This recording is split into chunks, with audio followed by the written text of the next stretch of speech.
Hello বন্ধুরা, চলে এলাম আরেকটি নতুন রেসিপি তোমাদের সাথে শেয়ার করতে।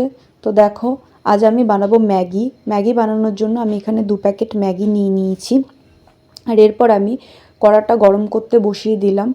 এবার কড়া গরম হয়ে এলে তাতে আমি অল্প পরিমাণে তেল দিয়ে, তেলটা গরম হলে এর মধ্যে কুচনো পেঁয়াজ আর অল্প পরিমাণে লবণ দিয়ে ভালো করে নেড়ে নেব এবং পেঁয়াজটাকে হালকা ব্রাউন কালার করে ভেজে নিতে হবে।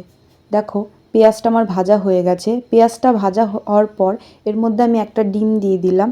ডিমের মধ্যেও আমি সামান্য পরিমাণে লবণ দিয়ে একটু হালকা করে ভেজে নেব। পেঁয়াজটা ডিমটা হালকা করে আমার ভাজা হয়ে যাওয়ার পর আমি এর মধ্যে অ্যাড করব কাঁচা লঙ্কা কুচি।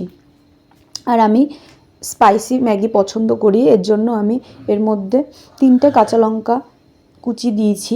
তোমরা যদি ঝাল পছন্দ করো তাহলে লঙ্কা তোমাদের পরিমাণ অনুযায়ী দিতে পারো।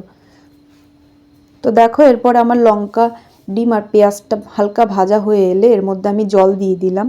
আর জলটা যখনই ফুটে উঠবে তখন আমি এর মধ্যে ম্যাগি দুটো দিয়ে দেব।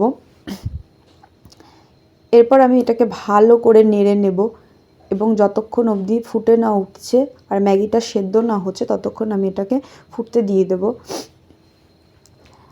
আর ফুটে ওঠার পর আমি এর মধ্যে মশলা দুটো অ্যাড করব। যে যেরকম মশলা খাও সেই বুঝে মশলাটাকে তোমরা দিতে পারো। যদি কম মশলা খাও তাহলে 1 প্যাকেট দিলেই যথেষ্ট। আর যদি বেশি মশলা পছন্দ করো আমার মতো তাহলে 2 প্যাকেট দিতে পারো 2 প্যাকেট ম্যাগিতে। আর লবণটা তোমরা স্বাদ অনুযায়ী দেবে, কারণ মশলার মধ্যে লবণ অ্যাড করাই থাকে। তো দেখো, এই যে ম্যাগিটা আমার প্রায় হয়ে এসছে। এর মধ্যে আমি একটু কুচনো ধনেপাতা অ্যাড করলাম। এরপর আমি আবার একটু হালকা করে নেড়ে নেব ম্যাগিটা। তো দেখো, এই যে ম্যাগিটা আমার রেডি হয়ে গেছে। আর ঠিক দেখতে এরকম হয়েছিল, খেতেও দুর্দান্ত হয়েছিল।